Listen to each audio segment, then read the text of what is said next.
Headlines. President Tinubu appoints Femi Gbajabiamila as Chief of Staff, Akume Secretary to the Government of the Federation.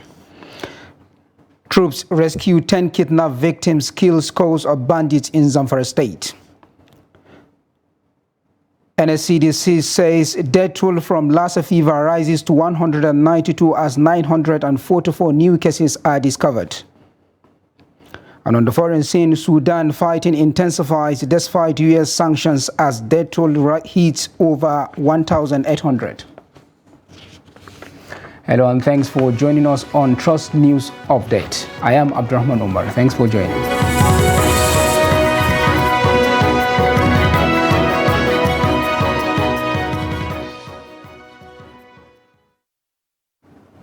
President Bola Ahmed Tinubu has announced the appointment of Speaker of House of Representatives Femi Gbajabiamila as Chief of Staff and Senator Ibrahim Hassan Hadija, a former Deputy Governor of Jigawa State, as Deputy Chief of Staff. The announcement was contained in a statement issued by Director of Information, Abiodun Oladunje. Oladunje said the President also named former Governor of Benue State and former Minister of Special Duties, George Akume, Secretary to the Government of the Federation, SGF. Gbajabiamila was said to have been seen today being taken around the office of the Chief of Staff by staff in the presidential villa. Women have united in their call for increased gender diversity in the upcoming 10th National Assembly election, urging a consensus to elect a female lawmaker of proven integrity as the Deputy Speaker. They are demanding that women be appointed as chairs of key committees in the House of Representatives. They emphasize that gender diversity is crucial for promoting democracy and strengthening the legislative process. Speaking at a press conference in Abuja, they said that holding positions of influence is essential for amplifying women's voices in the country. Currently, women represent about 44% of Nigeria's voting population, yet less than 5% of the 1,553 women who contested in the 2023 elections across Nigeria were elected. Of the 1,459 legislative seats in the state and national levels, so far women have only won 75 seats. Alarmingly, there are 15 states without a single woman in their State House of Assembly. Our demand is very clear. We are aware that they have zoned their speakership, but where they have zoned their deputy speakership, there are women who are capable to fill that position. So what we are demanding is that we want to see a woman, at least a woman deputy speaker. There are 10 principal and presiding offices or positions at the National Assembly, and we are demanding 35% affirmative action. So what we are saying is that at least 3 of those 10 positions, should have women. 35% affirmative action in all areas of governance is something very crucial at this time in our nation. And going by the inaugural speech of Mr. President, I would like to say we implore him to begin from this strategic moment of seeing that women who are few in number in the 10th Assembly need to be seen and need to be heard, canvassing for the issues of women in Nigeria. Women need representation. We can't have over 100 million women in Nigeria, and there's no woman on the decision-making table that is speaking on behalf of the women. 10 kidnapped victims have regained their freedom in Zamfara State. They were rescued by the troops of the Joint Task Force northwest of Operation Hadarin Daji after conducting a clearance operation in the Shinkafi local government area of the state. The troops also killed several terrorists in the Anka local government area of Zamfara State. Trust TV gathered that the military operations were conducted on Tuesday, May 30th and Wednesday, May 31st across the 2 local governments.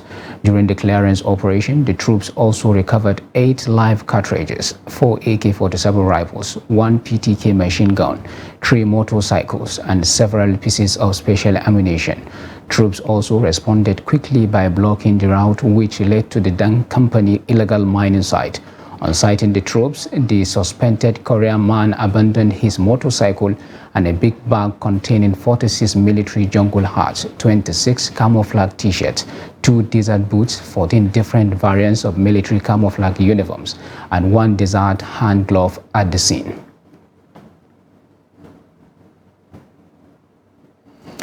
The Oyo State Police Command has declared the sacked chairman of Park Management System PMS Mokele Lamidi, aka Auxiliary, wanted the authorities.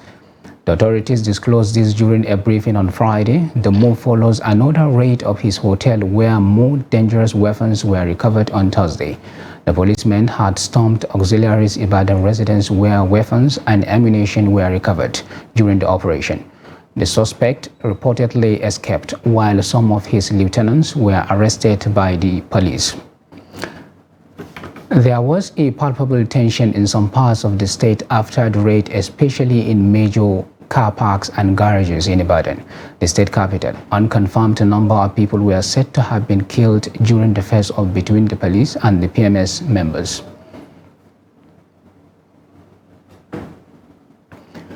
Rivers State Police Command says its operatives have busted a baby factory run by a child trafficking syndicate.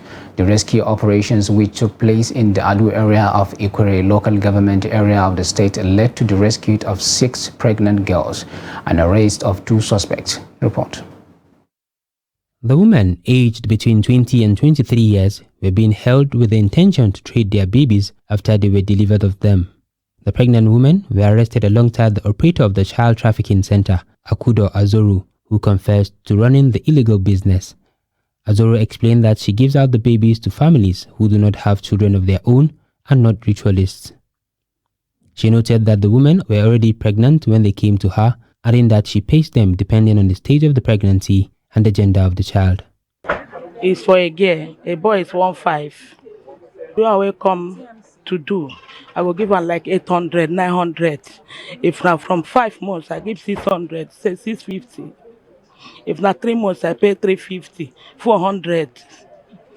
This lady called me. They came and arrested me over child trafficking. So she accused that she has given me a pregnant woman, which I accepted. She gave me 1. That was about 6 years ago. Yes. So when she gave me this lady, I now gave it out to somebody. The woman that I gave it out to gave me 30,000. Child trafficking suspects narrating their ordeal, some of the pregnant victims acknowledged that they went to the factory with the intention to give out their children after birth. They told me that they will take care of me, that I will deliver the baby and sell it. They will give me my own money and take their own, then I can go.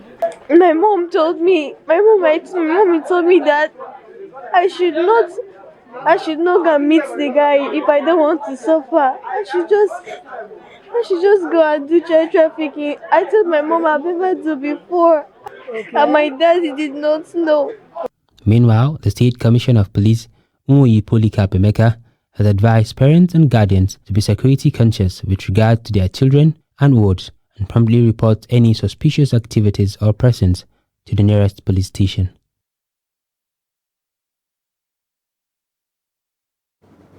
An 18-year-old girl, Wuselet Yusuf from Ibadan, Oyo State, has been intercepted by the men of the Nigerian Immigration Service at Yori border base in Kebbi State on her way to Libya through Ilela border in Sokoto State. Addressing journalists in Burning Kebbi, State Comptroller of Immigration Rabi Bashir Nuhu said the teenager was a victim of human traffickers. She added that she was brought to the state headquarters of NIS in Burning Kebbi after she was intercepted by the officers at the Yori border. Reacting, the 18-year-old girl said she was going to Libya on the invitation of her sister, who promised her a cleaner job on arrival in the North African country. While receiving the girl from the NIS, NAPTIF head of operations Sadiq Atiku Abubakar said the girl will undergo rehabilitation before rejoining her family. In the meantime, Kano State Governor Abba Yusuf has urged marketers to revert to the old price of petroleum motor spirit in order to lessen the sufferings people are currently passing through. This was made known by the Chief Press Secretary to the Governor Sanusi Bature in a statement. Earlier Friday, Bature said the governor made this appeal while sympathizing with the people of the state of the needless hardship imposed on them due to the price hike following the fuel subsidy removal by the president. Bola Tinubu, Governor Yusuf noted that the marketers have all stock and should be considerate in selling at the former price. He appealed to Kano residents to remain calm, assuring that his administration is committed to ensuring that Kano as a commercial hub is favorable for people doing business.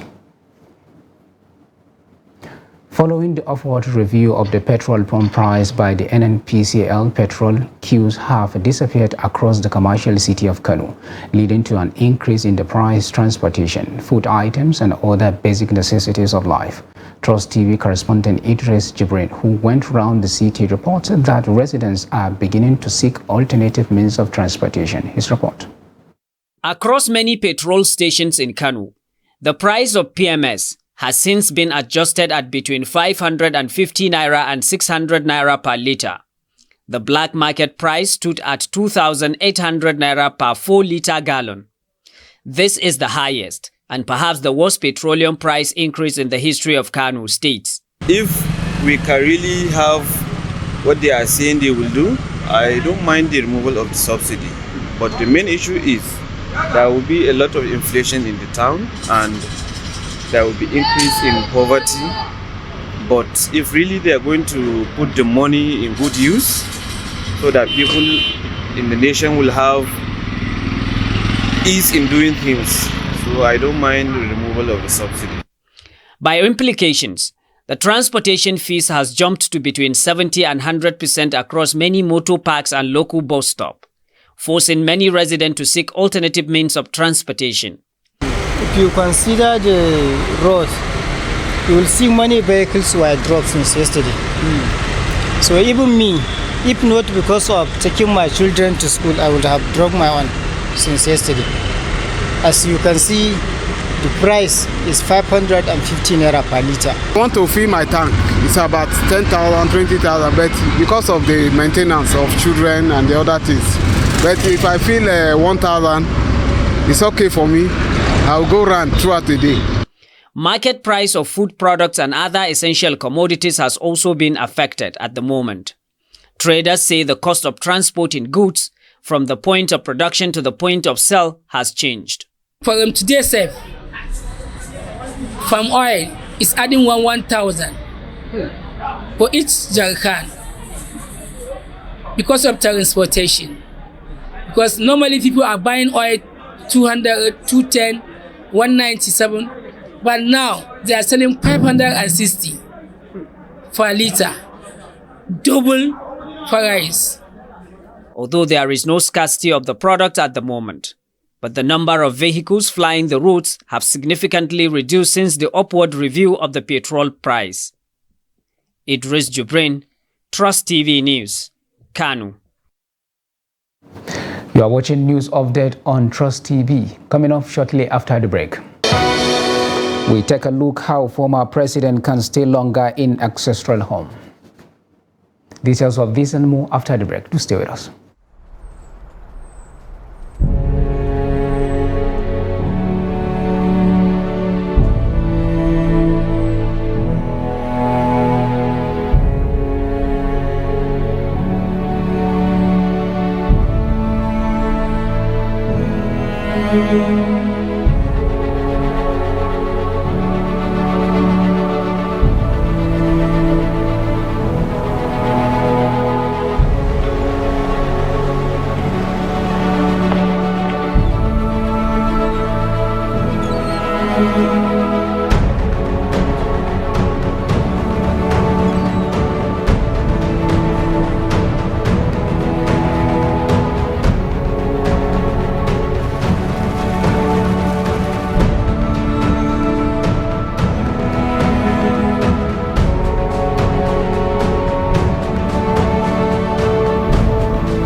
Welcome back. And in case if you are just joining us, this is Trust News Update. Now we take a look at the recap of our top stories. President Tinubu appoints Femi Bajabiamila as Chief of Staff, Akume Secretary to the Government of the Federation.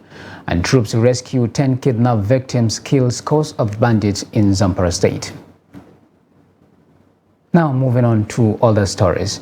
Blind students at the Special Education Center Gombe have called on governments and philanthropists to provide braille reading materials for students in the school. This comes as the students struggle to study amidst insufficient learning materials meant for the blind. Ibrahim Ismail completes the report. The blind students, who comprised those in primary and secondary school level, said they find it difficult to read due to inadequate textbooks transcribed in braille form, and the situation has made learning very difficult. Lack of braille textbooks is a big problem because we can't study without them.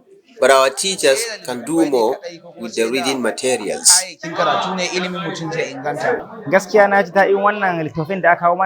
I am happy about the book donation because our teachers find it difficult to prepare lecture notes. They often seek assistance to transcribe on braille. The Nigeria Association for the Blind is coming to their aid with over 150 copies of textbooks in 18 subjects. Chinua Achebe, Wole Soyinka has made a lot of novels that are quite interesting that our students need to read. And it is available in accessible format. When I went to UK, I saw a lot of textbooks produced by Chinua Achebe, Wole Soyinka in braille. In braille. And these are Nigerian writers.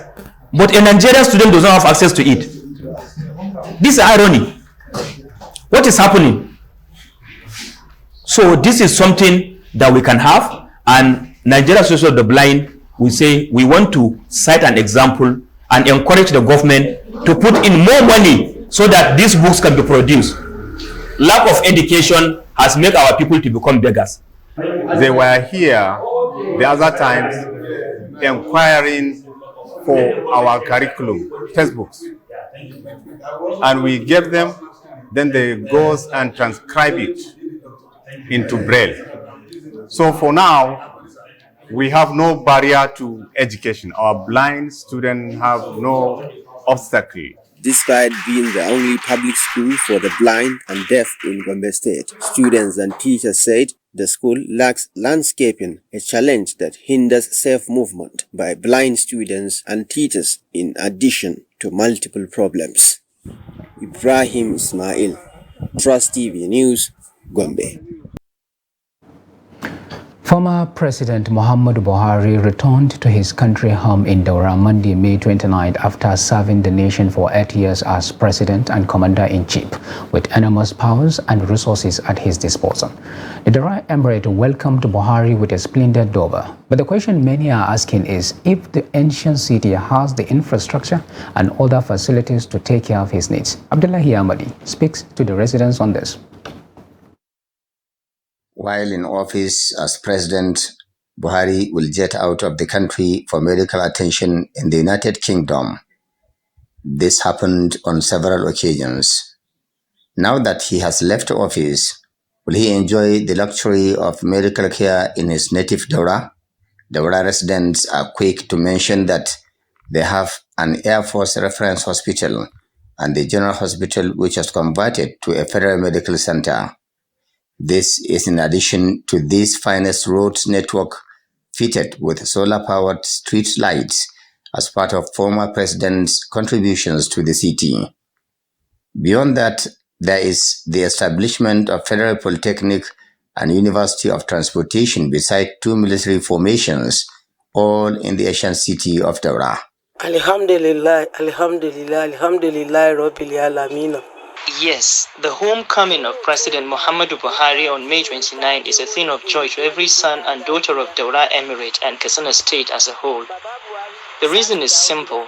Having had 8 successful years as president of our great nation, he deserves a rest at his place of birth. Mom Chiti. Mom Makaranta Gudabi. Everything has a time. Muhammadu Buhari succeeded to have led this country for good 8 years, and he did his best for the development in many sectors in this country. But beyond all this, are facilities available in Daura to make the former president comfortable to stay? Daura residents say they are overexcited as the retired general is in their midst, staying with them after the national assignment. We will say that he done his best.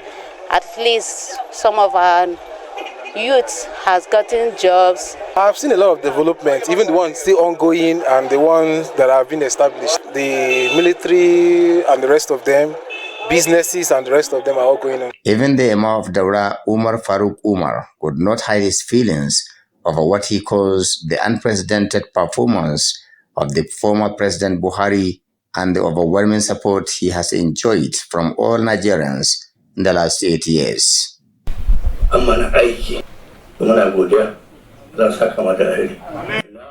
my part, I want to use this opportunity to thank all Nigerians irrespective of religious or ethnic affiliation. We'll extend same to the President Bola Ahmed Tinubu to succeed.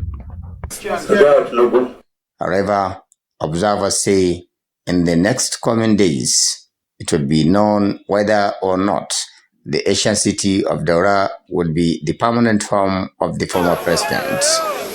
Abdullahi Ismail Ahmadi, Trust Television News, Katsina. And on the foreign scene, Sudan's conflict has continued for a 7th continuous week, where fighting has propelled the nation into an all-out war. since fighting between dueling generals from the Sudanese army and its rival paramilitary Rapid Support Forces RSF broke out on April 15. The country has plunged into a humanitarian crisis with more than 1,800 people killed. The United Nations says at least 1.6 million displaced within the country or across its border, with many fleeing to Egypt, Chad and South Sudan. Multiple ceasefires have been violated by both parties, and Saudi and United States brokered peace negotiations have now been suspended.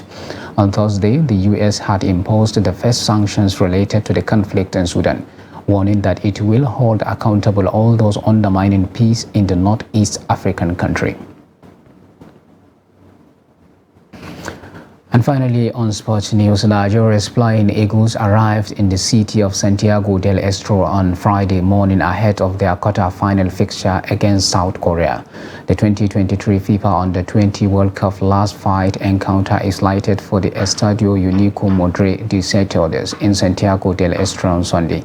South Korea booked a date with the Flying Eagles after a hard-fought 3-2 win against Ecuador on Thursday night. The Flying Eagles earlier eliminated host Argentina 3-2 in their round of 16 contest. Sunday's encounter will be the third meeting between both teams at this level. Nigeria and South Korea have one victory each. The game will kick off at 6:30 p.m. Nigerian time. And with that, we have come to the end of the Trust TV's news update. Do not forget to follow us across all our media platforms and our YouTube live stream. I am Abdurrahman Omar. Thanks for joining. Bye for now.